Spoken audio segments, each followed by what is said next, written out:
अमीर बनने का सफर ये एक मैराथन है, कोई 100 मीटर की दौड़ नहीं। अगले 40 दिनों तक हम सब मिलकर इस सफर पर चलने वाले हैं। और आज हम बात करेंगे उस सबसे जरूरी, सबसे पहले कदम की।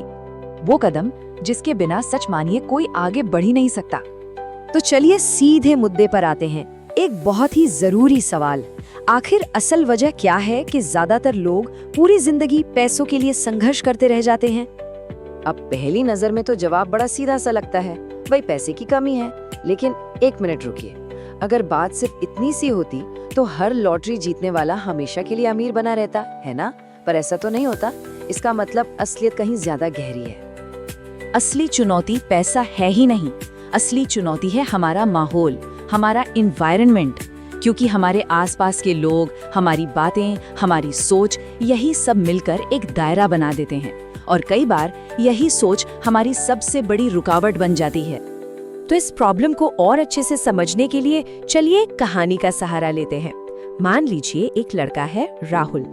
राहुल की कहानी में खुद को रखकर देखिए, सिर्फ 18 साल का है, एक मिडिल क्लास परिवार से आता है। पापा एक प्राइवेट नौकरी में है और घर पर कर्ज का बोझ भी है। अब राहुल क्या करता है? वो इंटरनेट पर, सोशल मीडिया पर अमीर लोगों की जिंदगी देखता है, बड़ी बड़ी गाड़ियां, शानदार घर, और वो भी वैसी ही जिंदगी चाहता है। चाहत तो है पर रास्ता नहीं पता। उसे समझ ही नहीं आता कि ये सब होगा कैसे। शायद ये कहानी थोड़ी जानी पहचानी लग रही हो।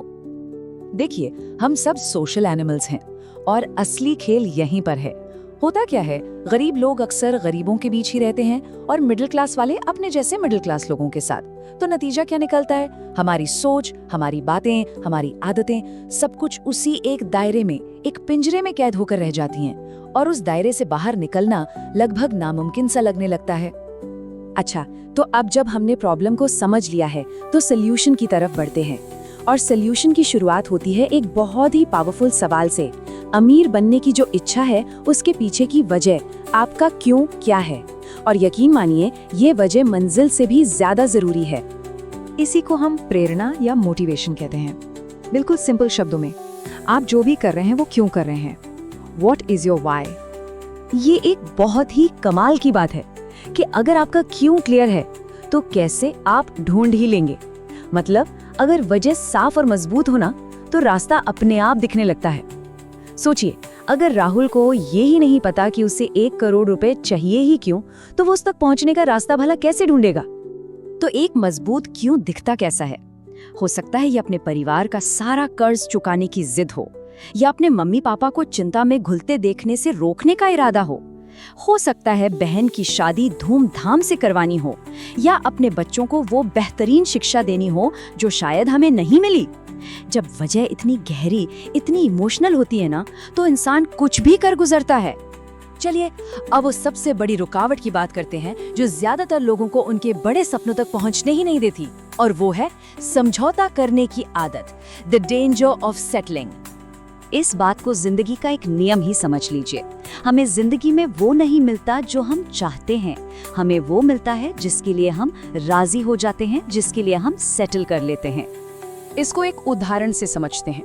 एक इंसान है जो करोड़ों कमाने का सपना देख रहा है। फिर उसे 30,000 रुपए महीने की एक नौकरी का ऑफर आता है और वो सोचता है, चलो कुछ नहीं से तो कुछ भला है, ठीक है। बस उसने समझौता कर लिया और उसी पल उसका वो करोड़ों का सपना वहीं पर दम तोड़ देता है। उसे आखिर में क्या मिला? ठीक उतना ही जितने के लिए उसने समझौता किया था। तो अभी तक हमने बाहरी चुनौतियों की बात की, माहौल, आदतें, ये सब, पर असली काम तो अंदर होना है। और ये शुरू होता है खुद से एक बहुत मुश्किल लेकिन जरूरी सवाल पूछने से, क्या हम वाकई इसके लायक हैं? Do we deserve it? महान निवेशक चार्ली मंगर ने कमाल की बात कही है। उन्होंने कहा, ये दुनिया इतनी भी पागल नहीं है कि बहुत सारे नाकाबिल लोगों को इनाम देती फिरे। मतलब दुनिया उन्हीं को रिवॉर्ड देती है जो उसके लायक होते हैं। तो अगर कुछ बड़ा हासिल करना है तो पहला सवाल किसी और से नहीं, खुद से पूछना होगा, क्या मैं इसके लायक हूँ? सोच कर देखिए, जब भी जिंदगी में रिजेक्शन मिलता है, चाहे वो नौकरी में हो, बिजनेस में हो या किसी रिश्ते में, हम सब एक चौराहे पर आकर खड़े हो जाते हैं। और उस चौराहे पर हमारे सामने 2 रास्ते होते हैं। पहला रास्ता है हार मान लेने का, ये सोचने का कि शायद मैं इसके काबिल ही नहीं हूँ, या फिर सामने वाले में कमी निकालने का। और दूसरा रास्ता दूसरा रास्ता है खुद से ये पूछने का कि ठीक है, मैं अभी इसके लायक नहीं हूँ, तो मुझे खुद को लायक बनाने के लिए क्या करना होगा। सफल लोग हमेशा दूसरा रास्ता चुनते हैं, वो खुद को बेहतर बनाते हैं, वो योग्य बनते हैं। और अब हम आते हैं उस हिस्से पर जहां ये सारी बातें आकर एक साथ जुड़ जाती हैं। हमारी अंदर की दुनिया और हमारी बाहर की दुनिया के नतीजों में क्या कनेक्शन है। अपनी जिंदगी को एक कार की तरह इमेजिन कीजिए। अगर आपकी गाड़ी आगे नहीं बढ़ रही है तो आप क्या करेंगे? क्या आप सिर्फ बाहर से उसे पेंट करते रहेंगे? नहीं ना, आप बोनट खोलकर इंजन में देखेंगे कि आखिर प्रॉब्लम कहाँ है। बिल्कुल इसी तरह हमारी जिंदगी में जो चीजें सबको दिखती हैं, हमारा घर, हमारी गाड़ी, हमारी इनकम, हमारे रिश्ते, ये सब क्या हैं?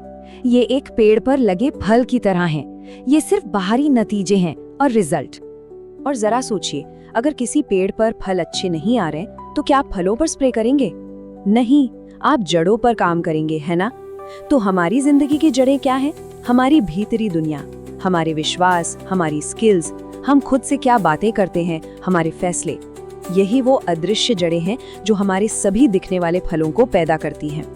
तो राहुल को अब क्या करना चाहिए? उसे अपने फलों पर नहीं, अपनी जड़ों पर काम करना होगा। उसे एक सेल्फ रियलाइजेशन के फेज में जाना होगा।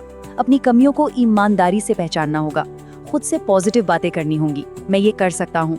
और सबसे जरूरी, उसे उन स्किल्स की एक लिस्ट बनानी होगी जो उसे सीखनी है, जैसे कि बेहतर कम्युनिकेशन या लोगों से नेटवर्क बनाना। तो आज की सारी बातचीत का निचोड़ बस एक लाइन में है। अगर आप अपने बाहरी फलों को बदलना चाहते हैं तो आपको सबसे पहले अपनी भीतरी जड़ों को बदलना होगा। तो ये बातचीत मैं इसी एक सवाल के साथ खत्म करना चाहूंगा। अपनी जिंदगी के पेड़ को देखिए और सोचिए वो कौन सी एक जड़ है जिसे अगर आज ठीक कर लिया जाए तो आपके सारे फल बदल सकते हैं। इस पर जरूर सोचिए। Subscribe our Cognito and Finance Strategy channel to get more informative videos. Thank you so much.